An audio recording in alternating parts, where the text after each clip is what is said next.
And welcome friend in my channel. मैं आज आपको बताने वाला हूँ एनर्जी एंड टेम्परेचर के बारे में पूरा कॉन्सेप्ट बताऊँगा और साथ ही कन्वर्जन टेबल भी बताऊँगा कि कैसे आप डिग्री सेल्सियस को फ़ारेनहाइट में चेंज कर सकते हैं और फ़ारेनहाइट को डिग्री सेल्सियस में उसका फार्मूला भी बताऊँगा और कुछ बेसिक चीज़ें भी बताऊँगा। तो पहले ये समझ लीजिए कि आप एनर्जी क्या है। What is energy? Energy means in Hindi में होता है ऊर्जा।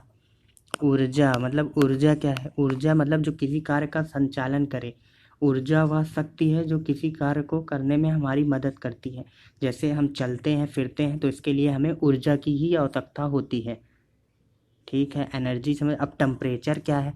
टेम्परेचर होता है जैसे हमें जो हमें ठंडे या गर्म का एहसास कराता है। मतलब टेम्परेचर जैसे अभी गर्मी के सीज़न में हमें गर्मी लगती है, पसीना आता है तो हम महसूस कर लेते हैं कि ये मौसम गर्म है। और ठंडी में ठंडी का तापमान कम हो जाता है तो हम लोग महसूस कर लेते हैं कि ठंडी है। तो यही बता रहा है कि किसी वस्तु की गर्माहट अथवा ठंडेपन की माप को तापमान कहते हैं। को मापना ही ताप है। मतलब कि जैसे आपको किसी चीज़ की गर्माहट या ठंडेपन की माप होती है तो वो ताप है। आप ये टेम्परेचर से ही पता लगाते हैं कि क्या कोई चीज़ ठंडी है या गर्म है।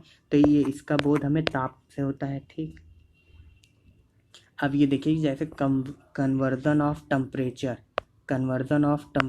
में आपको एक फार्मूला बताऊंगा।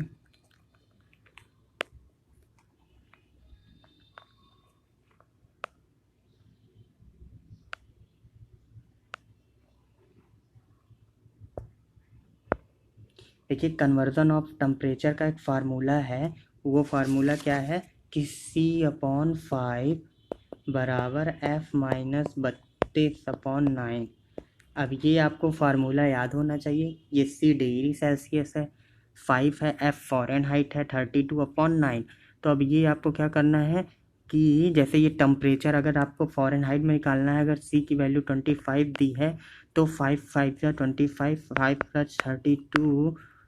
5 प्लस 32 हो जाएगा। नहीं, 5 9 जा 45 प्लस 32 इक्वल टू फ़ारेनहाइट हो जाएगा। एक सेकेंड। तो फ़ारेनहाइट हुआ तो अब 42 F मतलब ये लिख देंगे कि फ़ारेनहाइट। ठीक है, फ़ारेनहाइट मतलब 527,437 मतलब 77 फ़ारेनहाइट। इसका F की वैल्यू 77 फ़ारेनहाइट हो गई। अब कह रहा है कि एक कैलोरी ऊष्मा किसे कहते हैं। अब आपको ये भी पता होना चाहिए ना कि एक कैलोरी ऊष्मा कितनी होती है।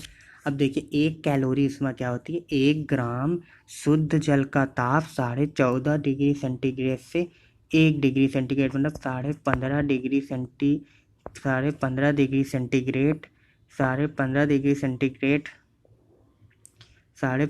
सेंटीग्रेड तक करने में, अर्थात 1 डिग्री सेंटीग्रेड बढ़ाने के लिए आवश्यक ऊष्मा की मात्रा को 1 कैलोरी कहते हैं।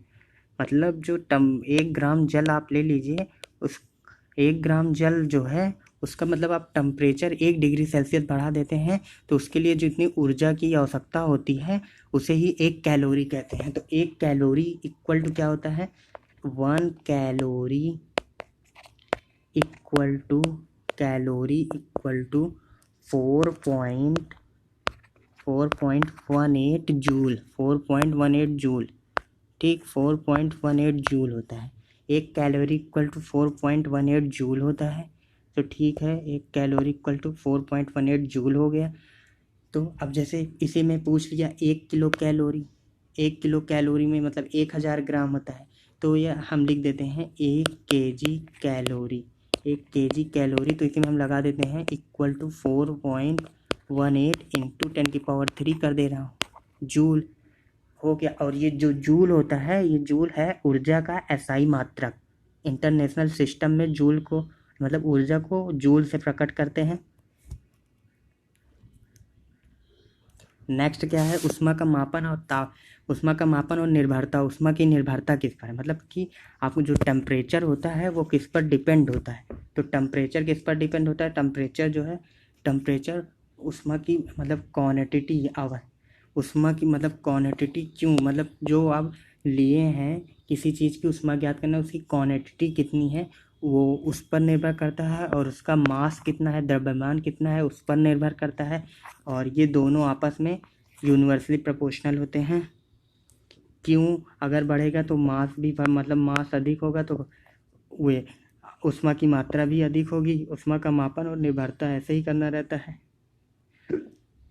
आगे कि अब आपको बताना है, क्या अब आपको बता रहे हैं कि विशिष्ट ऊष्मा क्या होती है, स्पेशल टेम्परेचर, स्पेशल एनर्जी या स्पेशल ऊष्मा क्या है। तो देखिए, किसी पदार्थ के निश्चित ताप तक गर्म करने के लिए आवश्यक ऊष्मा की मात्रा, मतलब किसी पदार्थ को एक निश्चित ताप तक गर्म करने के लिए आवश्यक ऊष्मा की मात्रा वस्तु के द्रव्यमान वस्तु के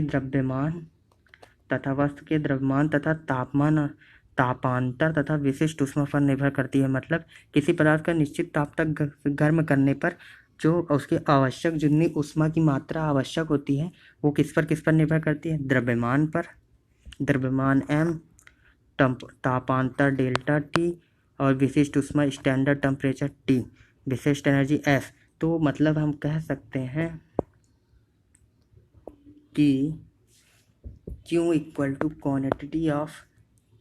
quantity equal to m mass m into S standard temperature into delta T. अब आपको इसमें स्टैंडर्ड टेम्परेचर अगर किसी क्वेश्चन में निकालना है कि स्टैंडर्ड टेम्परेचर इक्वल टू क्या होगा, तो आप डायरेक्ट निकाल सकते हैं स्टैंडर्ड टेम्परेचर, तो ये हो जाएगा Q by m into delta T. Standard temperature का ये फार्मूला आपको डिराइव्ड हो गया। अब आपको जो क्वेश्चन स्टैंडर्ड टेम्परेचर पूछे उसमें Q दिया रहेगा, क्वांटिटी उसका मास दिया है, और डेल्टा टी तापांतर दिया है, या तापांतर नहीं भी दिया है तो डेल्टा टी इक्वल टू होता है T2 माइनस T1। तो तापमान दिया होगा, उसी में से बड़े में से छोटा वाला घटा दीजिएगा तो आपका आंसर आ जाएगा। अब कह रहा है ऊष्मा स्थानांतरण की विधियाँ क्या है, ऊष्मा स्थानांतरण की विधियाँ। अब आप ऊष्मा स्थानांतरण की विधियाँ पढ़ेंगे तो ऊष्मा का एक रूप से दूसरे रूप में स्थानांतरण किस प्रकार से होता है, इसकी विधियाँ। तो पहली विधि होती है चालन, पहली चालन है। दूसरी विधि है, पहली चालन हो गई, दूसरी संवहन कन्वेंशन, दूसरी संवहन, एंड तीसरी हो गई संवहन, एंड तीसरी हो गई विकिरण, रेडिएशन। तो अब ये पहला जान लीजिए, पहला तो चालन क्या है, चालन में मतलब धातु, ये जो चालन हो रहा है, चालन का मतलब क्या होता है कि कंडक्शन में क्या होता है कि जैसे कोई एलिमेंट है, जैसे एक लोहे की रॉड है, अगर आप उसको गर्म पानी में डालेंगे या आग पे रखेंगे तो आप जो भाग आग में रहेगा उससे एनर्जी का ट्रांसफॉर्मेशन, जो भाग आग के बाहर निकला हुआ है वो भी गर्म हो जाता है, तो एनर्जी ट्रांसफ़र हो जाती है, हीट वो भी हीट हो जाता है, जिससे इसे ही चलन कहते हैं। क्योंकि जो पार्टिकल्स होते हैं ये आपस में मतलब इसमें ताप का स्थानांतरण होता रहता है, ये एक दूसरे को अपना एनर्जी ट्रांसफ़र कर रहते हैं, इसे ही चलन कहते हैं। यही विधि है चालन, कंडक्शन विधि होती है। अब ये संवहन विधि आपको समझा देते हैं।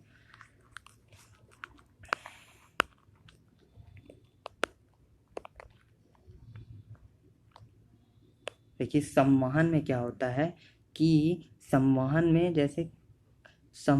में एक प्रकार से ये होता है कि आपका जो एनर्जी का फॉर्म होता है वो एक रूप से दूसरे रूप में परिवर्तित हो। जैसे आप पानी को गर्म करते हैं, वाटर को गर्म करेंगे तो वाटर लिक्विड टू गैस में कन्वर्जन होता है, तो इसे ही संवहन कहते हैं कि इस संवहन के माध्यम से लिक्विड टू गैस में ट्रांसमिशन हुआ है।